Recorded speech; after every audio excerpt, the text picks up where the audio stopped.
ఇది బోండామాకి నేను మరొకసారి సవాల్ ఇస్తున్నాను. నువ్వు నియోజకవర్గంలో గెలవడం అది వేరే విషయం.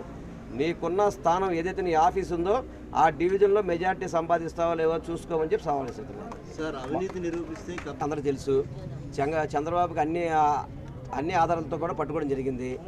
అతనికి ఏంటంటే వ్యవస్థలు మేనేజ్ చేయడం అలవాటు. అదే నేను బోండా ఉమాను కావచ్చు, చంద్రబాబు నాయుడు తాలూకా తోకలు ఎవరైనా కానీ వీళ్ళందరికీ కూడా ఎక్కడ కూడా దొరకరు. పాప ఎవరైనా సాక్ష్యాలు చెప్పడం కోసం వాళ్ళు బెదిరిస్తారు, వాళ్ళు చంపేస్తామని బెదిరిస్తారు. మా దృష్టికి వచ్చినన్ని కూడా మేము కంట్రోల్ చేస్తాం, దాంట్లో డౌట్ లేదు.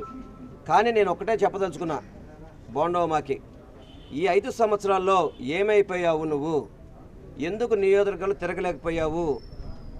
ఎవరు కూడా నీలాంటి వ్యక్తిని కావాలని కోరుకోవట్లేదు.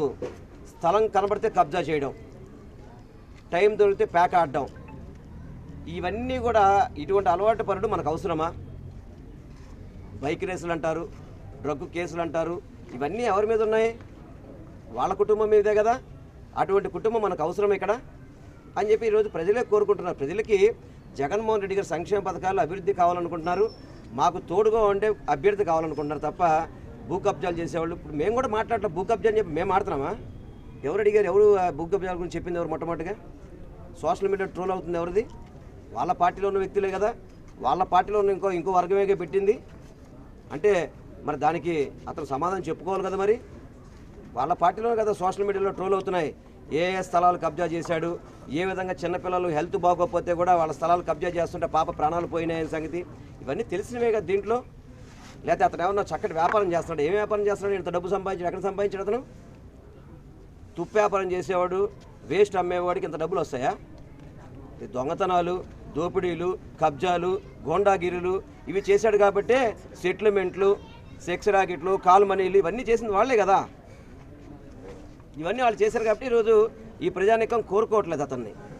గత 5 సంవత్సరాలు నీకు ఒకసారి అవకాశం ఇస్తేనే మా నియోజకవర్గం దోచుకున్నావు, మళ్ళీ నీకు ఎందుకు అవకాశం ఇవ్వాలని చెప్పనేది ఈరోజు నియోజకవర్గ ప్రజలుగా చెప్తున్నారు. కాబట్టి బోండా ఉమా అనే వ్యక్తికి ఇక్కడ నిలబడే అర్హత లేదు మాత్రం నేను చెప్పగలుగుతాను. మా కుటుంబాన్ని చీల్చింది కాంగ్రెస్ పార్టీలో చేరి షర్మిలమ్మ గారు ఈ విధంగా మాట్లాడితే చాలా బాధాకరంగా ఉంది. ఎందుకంటే షర్మిలమ్మ గారు అంటే మాకు గౌరవం ఉంది, కానీ కాంగ్రెస్ పార్టీ ఆమెని ఒక కబ్జాలాగా ఆమెని తీసుకొని ఏదో ఆశ చూపెట్టి ఏదో ఆమెకి ఏదో చేస్తారని చెప్పి అప్పట్లో వివేకానంద రెడ్డి గారిని మోసం చేశారు కాంగ్రెస్ పార్టీ.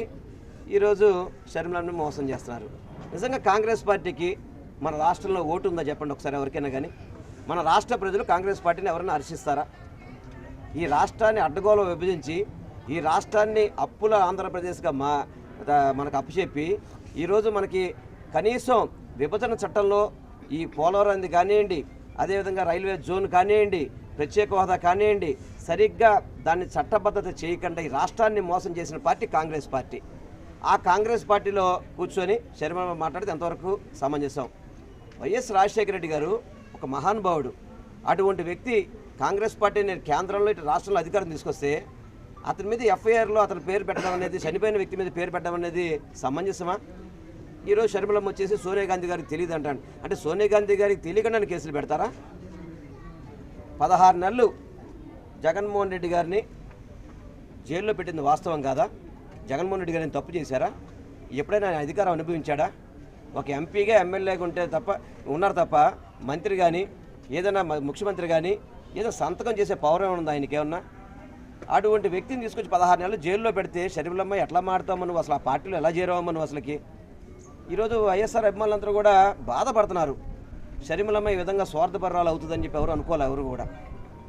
దయచేసి షర్మిలమ్మ, నీకు అధికార వాంచున్నా లేకపోతే సోనియా గాంధీ గారు మీకు ఏమన్నా ప్రలోభాలు పెట్టినా ఇది ఒకసారి అర్థం చేసుకోమ్మా. ఇది ఈ రోజుకి ఈ 2 నెలలకి ఎలక్షన్స్కి నువ్వేమైనా ఉపయోగపడతాం, కానీ ఈ 2 నెలల ఎలక్షన్ తర్వాత షర్మిలమ్మని తీసుకెళ్ళి పక్కన పెడతారు సోనియా గాంధీ కూడా. చూసుకోండి మీరంతా కూడా. ఇదంతా నువ్వు తెలుసుకోవాలి. మన షర్మిలమ్మకి నేను తెలియపరచుకుంటాను.